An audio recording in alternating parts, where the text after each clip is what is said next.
Hi everyone. So today in this video I would like to explain health insurance here in the Philippines, what's available, and a discount plan called Phil Health. I'm going to jump into all of that here in just a second. A lot of you have messaged me and commented about you'd like a little information about this, so let's go ahead and dive into it. It's more fun in the Philippines! It's more fun in the Philippines! Hallelujah! Hallelujah! Hallelujah!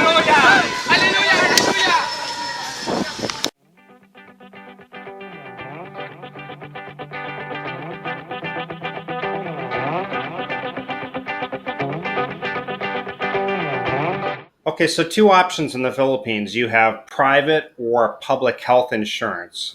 So what should you choose? Well, probably you should choose both. Private insurance, that's for people who are not employed by a company here in the Philippines. So that's going to apply to most expats.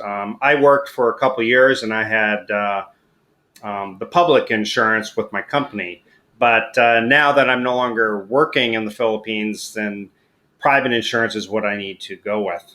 And I'll jump into that in a second. And then you have public insurance, which is going to include like Phil Health. Phil Health is more of a discount plan per se.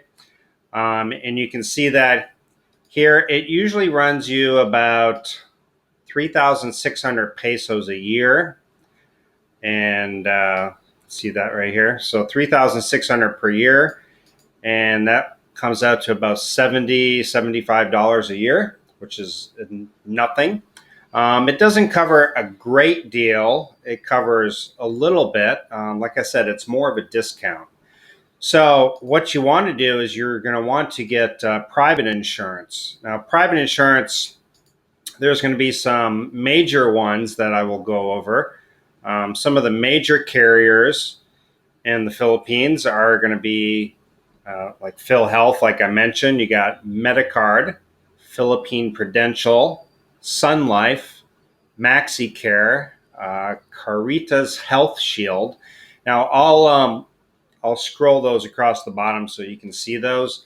Now, what you want to do is you're going to want to get a basically, you want to choose which provider and plan is best for you and cost. You can do that by going to a website called imoney.ph. Again, I'll scroll that across. And from that one website, you can get a quote on the different insurances. So let's take a look at that. Okay, so you're at the imoney.ph/health-insurance website. And one thing to take note of, all these prices listed below are assumed to be a 25-year-old male. Now, of course, that's like 1% of the expat community, if even 1%. Most of us are 40s, 50s, 60s, 70s. So expect the price to be triple, quadruple these prices that you're seeing here. But for example, if you just choose one of these, the amount of coverage, 50,000 pesos, that's only 1,000 US dollars. So make sure you're converting that. But 745 pesos, 14 bucks a month. These are monthly premiums. Basically, just apply, name, phone number, email, submit, and then they're going to contact you, is how it works. Now, if you want, you can go directly to the website and you can apply yourself. So you can go to the Cigna website. You can go to these other websites and just apply directly if you want to do that. Personally, I think it's easier just to apply and have somebody contact you, give them all your information, tell them how much you're wanting to spend, how much coverage you want, and they will do the work for you. So I find that easier. Personally, I do not have health insurance yet. It's something I have got to do. I do have Phil Health. I will give you an example. Even without health insurance, I went scuba diving and I cut my knee up on some coral. And because of all the microorganisms in the coral, my leg got infected and it swelled up like twice the size. And it was slowly going up my leg. started from the knee and went all the way almost up to my waist. And I said to myself, I need to get to the doctor ASAP.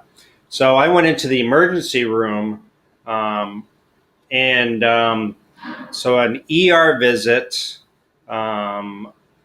doctor talked to me, nurse talked to me. They looked at it, got me antibiotics. I ended up spending like around 1,000 pesos, which is about 20 US dollars. Now that was just with Phil Health. That was without no insurance, just Phil Health, the discount plan. So even an ER visit and getting antibiotics only cost me 20 US dollars. Now, does that mean you shouldn't get insurance? Absolutely not. You should, because if you get into a motorcycle accident or a serious illness where you've got to be overnight in a hospital, those bills can add up quite quickly. And if you just have a savings account here, you could eat up your savings quite fast. Now in the Philippines, they won't let you leave the hospital until you've paid your bill. It's not like in a lot of Western countries where they'll treat you and then they'll release you, and even if your bill's not paid yet, in the Philippines, they'll keep you in the hospital until that bill is paid. So I'm sure some other expats have some stories. You can comment down below on experiences at hospitals and clinics here in the Philippines. It can be quite fun. It's more fun in the Philippines. So hopefully this helps a lot. I am not an expert on health insurance at all. I just thought I would show you some of the different healthcare plans that you can get, private and public, and give you some links to help you out. And then you'll have to do the search and the research to see what works best for you with your budget and how much healthcare coverage you want. So if you like this video, click the thumbs up, hit the subscribe button, click the bell notification to stay up to date with the latest content. I'll see you guys later. Bye.